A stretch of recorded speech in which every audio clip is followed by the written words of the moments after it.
Muy buenos días, mi nombre es Pedro Antonio Vanegas Velázquez, estoy estudiando agronomía, voy en séptimo semestre y pertenezco a la Universidad Nacional Abierta y Distancia del territorio de Acacías Meta.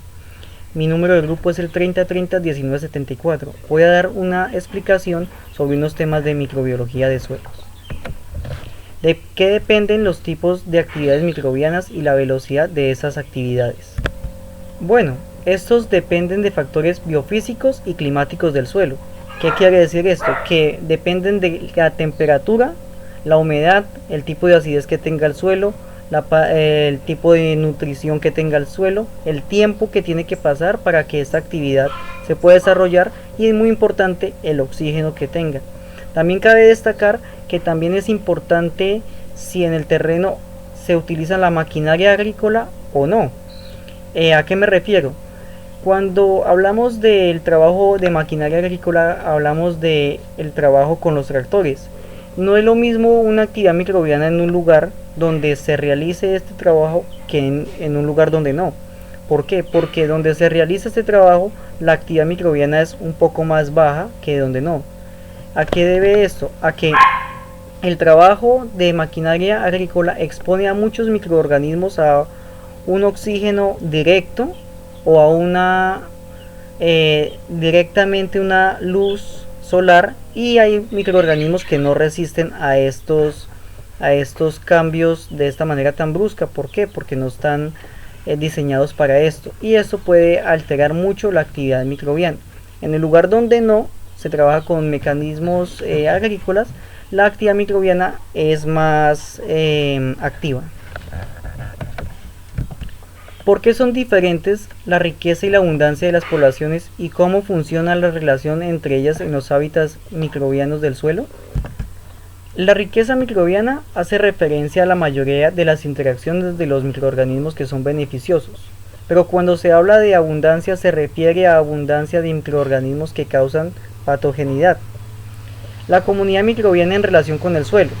Las plantas producen el carbono orgánico necesario para los microorganismos del suelo, como son los hongos y las bacterias, mientras que los microorganismos alteran y materializan la materia orgánica vegetal e indirectamente afectan a la productividad y composición de las comunidades al condicionar la tasa de renovación de nutrientes en el suelo.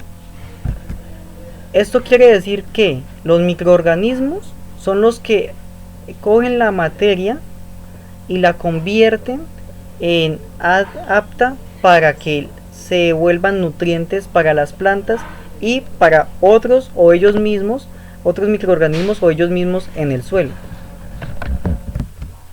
El flujo de energía y nutrientes en un ecosistema. Entonces comienza por los productores, que son las plantas, que absorben la energía solar y la dispersan en los microorganismos del suelo y en los consumidores primarios, que vienen a ser los animales herbívoros.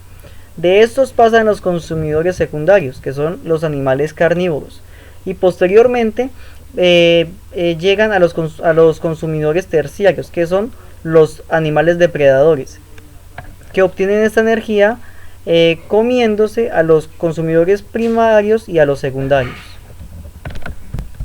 ¿A qué se le dice microambiente? Se habla de microambiente a un espacio limitado que tiene unas condiciones adecuadas para que vivan algunos animales, algunos microorganismos y algunas plantas. Estos microambientes pueden ser acuáticos y terrestres y deben estar adecuados para la vida de estos microorganismos y de estas plantas. ¿Adecuados en qué sentido? En que debe tener una adecuación en la parte alimenticia. Para esto debe contener algas, musgos, helechos, pequeñas plantas y consumidores como caracoles, lombrices y otros insectos. La rizósfera es la zona entre las raíces y el suelo. Es importante, ¿por qué? Porque ahí es donde está concentrada de mayor forma la actividad microbiana, y esto es de gran importancia, ya que esta actividad es la que convierte a la materia en nutrientes para los microorganismos y para las plantas. El efecto rizosférico es un llamado mostrado por la raíz de forma inespecífica. La mayoría de las veces dispara la interacción microbio-planta, con resultados claramente beneficiosos para el hospedadero de la actividad microbiana que comienza como respuesta a este llamado. ¿Qué factores rigen el grado y el tiempo de actividad microbiana en el suelo? Los elementos y factores que rigen esto son la temperatura, la acidez del suelo, la humedad y la disponibilidad de oxígeno y de nutrientes. ¿Por qué la diversidad y abundancia de los microorganismos del suelo juegan un papel fundamental en el sostenimiento del ecosistema? Bueno, porque entre más abundancia y diversidad de microorganismos que haya en el suelo, se va a tener un suelo mucho más fértil y esto va a desarrollar un mejor desarrollo de las plantas. Además de esto, va a haber más interacción entre microorganismos, llevando a una evolución y dando paso a beneficios de actividades de microbiología. Bueno, aquí voy a nombrar 5 grupos microbianos y la función de cada uno de ellos. Entonces comenzamos con las bacterias, que estas son microorganismos procariotas que tienen como función estar presente en el ciclo de naturales de elementos tales como el nitrógeno, el carbono, el fósforo, y pueden transformar sustancias orgánicas en inorgánicas y viceversa. Luego vamos a hablar de las arqueas, que son organismos procariotas unicelulares. Son utilizadas para producir biogás y realizar la depuración o purificación del agua. Son capaces de resistir temperaturas elevadas y gracias a eso son utilizadas en los trabajos de biotecnología.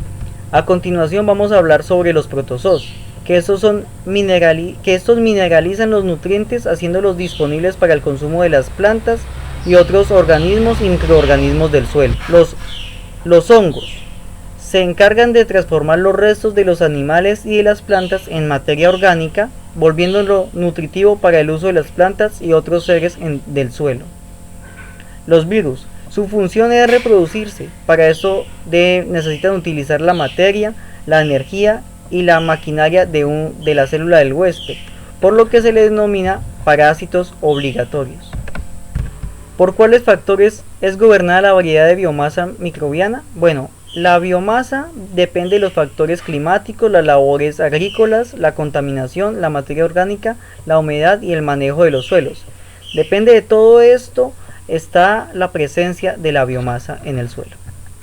A continuación me hacen la pregunta de que cuál es el principal reservorio de nutrientes en ecosistemas pobres, y voy a utilizar el ejemplo de los bosques tropicales secos. Bueno, esto depende de la temporada húmeda de los bosques tropicales secos, que al haber humedad permite el desarrollo de hongos, que son los que se encargan de transformar la materia de árboles, de las hojas de los árboles, en materia orgánica y recuperar los nutrientes de las materias en descomposición, y estas son después utilizadas para volver ese suelo nuevamente fértil. Además de esto, esta transformación también viene acompañada por el trabajo de los microorganismos, que juegan un papel muy importante y clave para este método de nutrición. ¿Por qué el tamaño de la biomasa microbiana puede proveer un estimado de la productividad en un ecosistema restaurado? Bueno, la biomasa microbiana son microorganismos heterótrofos que controlan el flujo del carbono y los nutrientes minerales del suelo. Por lo tanto, cuando hablamos de un suelo fértil, debe alcanzar más de 6 millones de individuos por gramo de suelo. Esta cantidad está determinada por el carbono del suelo, por lo cual el tamaño de la biomasa microbiana será variable y dependerá principalmente del contenido de materia orgánica y de otros factores ambientales como la temperatura, humedad y manejo de suelos.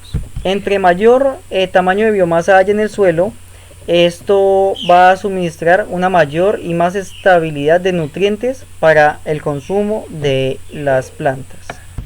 A continuación viene la sustentación de manera escrita, entonces se las dejo para que ustedes mismos la observen.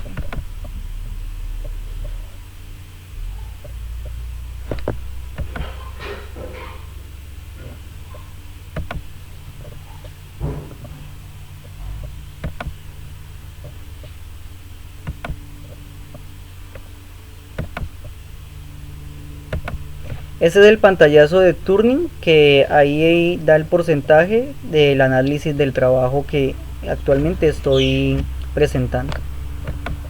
Muchísimas gracias por su atención. Aquí vienen las bibliografías de donde consulté